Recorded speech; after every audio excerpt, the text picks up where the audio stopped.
किस रामायण के अंदर हल्की, घटिया, सस्ती भाषा का इस्तेमाल किया गया? किस रामायण में? एक का नाम बताइए। किस रामायण के अंदर सड़क छाप, हल्की, घटिया भाषा का इस्तेमाल किया गया? और मैंने तो आपको कहा ना कि क्या कल्पना के आधार पर आप माता सीता के बारे में, प्रभु श्री राम के बारे में कोई दृश्य दिखा सकते हैं क्या? ये कहानी है मेरे प्रभु श्री राम की, जिनके धर्म ने तोड़ दिया अधर्म का अहंकार।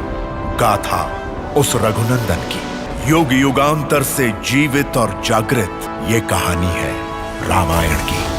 बहुत ही दुख और पीड़ा के साथ आज मैं ये प्रेस कॉन्फ्रेंस कर रहा हूं कि भारतीय जनता पार्टी अपनी घटिया राजनीति के लिए मर्यादा पुरुषोत्तम भगवान श्री राम का, भगवान बजरंग बली का, माता सीता का खुलेआम पूरे देश में अपमान करवा रहे हैं। और इस अपमान के भागीदार अगर कोई है तो भारतीय जनता पार्टी के नेता हैं।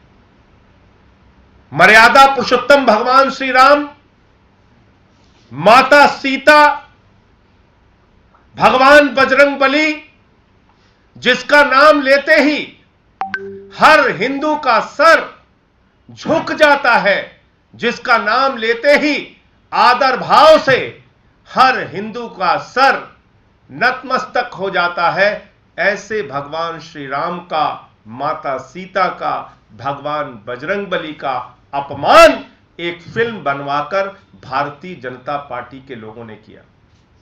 और फिर से एक बार साबित किया बीजेपी वालों ने कि दरअसल भारतीय जनता पार्टी लुच्चों, लफंगों और सड़क छाप लोगों की पार्टी है। और यह बात मैं क्यों कह रहा हूं? यह आप देखिए, इन लोगों के आशीर्वाद से एक फिल्म बनी है, आदि पुरुष। यह किसके आशीर्वाद से बनी है? यह बनी है योगी आदित्यनाथ जी के आशीर्वाद से, यह बनी है शिवराज सिंह जी के आशीर्वाद से, एकनाथ शिंदे जी के आशीर्वाद से, देवेंद्र फडणवीस जी के आशीर्वाद से, मनोहर लाल खट्टर जी के आशीर्वाद से, हेमंत विश्व शर्मा जी के आशीर्वाद से, पुष्कर सिंह धामी जी के आशीर्वाद से, नरोत्तम मिश्रा जी के आशीर्वाद से। इतने सारे भारतीय जनता पार्टी के मुख्यमंत्री और तमाम इसके नेताओं ने भगवान श्री राम का, मर्यादा पुरुषोत्तम भगवान श्री राम का अपमान इस फिल्म के माध्यम से करवाया है। पूरे हिंदू समाज से, पूरे हिंदुस्तान से भारतीय जनता पार्टी के नेताओं को हाथ जोड़कर माफी मांगनी चाहिए।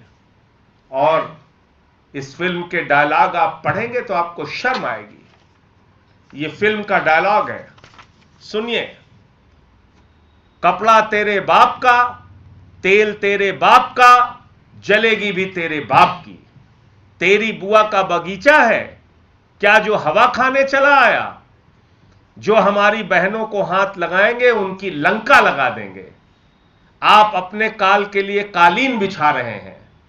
मेरे एक सपोले ने तुम्हारे शेषनाग को लंबा कर दिया, अभी तो पूरा पिटारा भरा पड़ा है। यह डायलॉग है मर्यादा पुरुषोत्तम भगवान श्री राम के नाम पे बनी फिल्म का। यह डायलॉग है, यह डायलॉग है। ऐसी फिल्म को इतने सारे बीजेपी के मुख्यमंत्री मान्यता दे रहे हैं। ऐसे हिंदू धर्म के अपमान को, देवी देवताओं के अपमान को भारतीय जनता पार्टी के लोग मोहर लगा के, सीना तान के मान्यता दे रहे हैं। पूरे देश से जेपी नड्डा जी को, नरेंद्र मोदी जी को और भाजपा के इन तमाम नेताओं को माफी मांगनी चाहिए। हिंदू धर्म की भावना को आहत करने का काम किया और फिर से एक बार साबित किया है बीजेपी ने कि दरअसल वो लुच्चे लफंगों की पार्टी है और धर्म में भी लुच्चई और लफंगई की भाषा का इस्तेमाल कर रहे हैं। हिंदू धर्म को बदनाम करने का काम इस फिल्म के माध्यम से कर रहे हैं। एक सीन इस फिल्म में दिखाई गई, कह रहे हैं वो सीन कल्पना के आधार पर है। तुम कल्पना के आधार पर देवी देवताओं के बारे में कुछ भी दिखा सकते हो। तुम कल्पना के आधार पर भगवान श्री राम के बारे में, माता सीता के बारे में कुछ भी दिखा सकते हो। तो तुम कल्पना के आधार पे हमारे पवित्र रामायण को, रामचरितमानस को भी बदल सकते हो, कल्पना के आधार पे। इस फिल्म में एक सीन दिखाया गया कल्पना के आधार पे कि माता सीता को छुरी लगा दी गई है। अब आप बताइए, इसको कोई हिंदू बर्दाश्त कर सकता है? मैं तो बीजेपी के समर्थकों से भी कहना चाहता हूं, हाथ जोड़कर, जागिए और पहचानिए कैसे लोगों के पीछे आप लोग चलते हैं। ये लोग ना राम के हैं, ना आम के हैं, ना किसी काम के हैं। ये हिंदू धर्म को मानने वाले लोग नहीं हैं, ये हिंदू धर्म का विनाश करने वाले लोग हैं। और इतने नाम मैंने पढ़े, इनके सबके आशीर्वाद से फिल्म बनी है। इतने मुख्यमंत्री ये कर रहे हैं आप हिंदू धर्म के साथ, ये कर रहे हैं आप प्रभु श्री राम के साथ, ये कर रहे हैं आप माता सीता के बारे में आप कल्पना आधारित सीन दिखाएंगे फिल्म के अंदर। हिम्मत कैसे हुई आपकी कल्पना आधारित फिल्म सीन दिखाने की? कोई छुरी लगा रहा है, कोई चाकू लगा, और ये डायलॉग आप पढ़िए, सड़क छाप डायलॉग आपने रखा है इसमें। तो इसलिए इस फिल्म को लेकर जो काम बीजेपी के लोगों ने किया है वो हिंदू धर्म का घोर अपमान है, मर्यादा पुरुषोत्तम भगवान श्री राम का अपमान है, भगवान बजरंग बली का अपमान है, और साथ ही साथ ये पूरे हिंदू समाज और हिंदू धर्म का अपमान है। इसके लिए प्रधानमंत्री नरेंद्र मोदी को, जेपी नड्डा जी को और इन तमाम नेताओं को देश की जनता से माफी मांगनी चाहिए। मुझे यही बात कहनी थी। आपका कोई प्रश्न हो तो आप पूछ सकते हैं।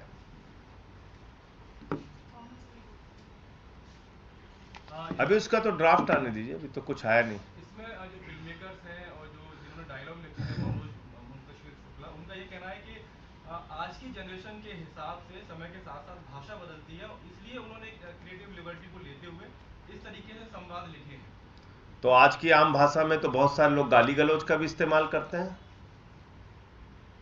तो क्या धर्म में आप इसकी छूट दे सकते हैं? कल को आप कहेंगे कि रामायण हम आम भाषा में लिखेंगे, कल को आप कहेंगे कि हम रामचरितमानस आम भाषा में लिखेंगे, इसका क्या मतलब है? मतलब आप प्रभु श्री राम के नाम पर एक फिल्म बना रहे हैं, उसमें आम भाषा का इस्तेमाल करेंगे आप।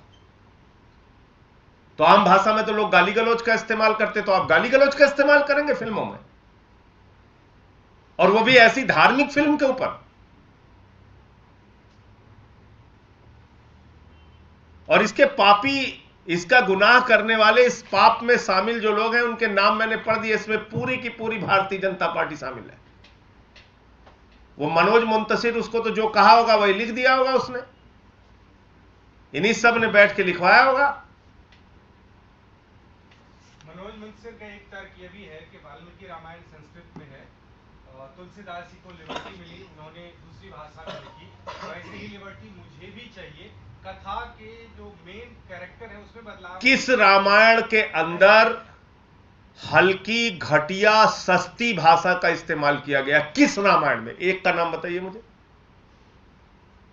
किस रामायण के अंदर सड़क छाप, हल्की, घटिया भाषा का इस्तेमाल किया गया है? बताइए आप मुझे। और मैंने तो आपको कहा ना कि क्या कल्पना के आधार पर आप माता सीता के बारे में, प्रभु श्री राम के बारे में कोई दृश्य दिखा सकते हैं क्या? उस फिल्म में दिखाया जा रहा है वैद्य महिलाएं आ रही हैं। बताइए आप, कहां से तथ्य उठाया आपने? ये किस जगह से ये तथ्य उठाया आपने? तो इसलिए मैंने आपको फिर कहा कि भारतीय जनता पार्टी का ना तो हिंदू धर्म में कोई यकीन है, न प्रभु श्री राम को ये मानते हैं, न इनका रामचरितमानस और रामायण से कोई लेना देना है।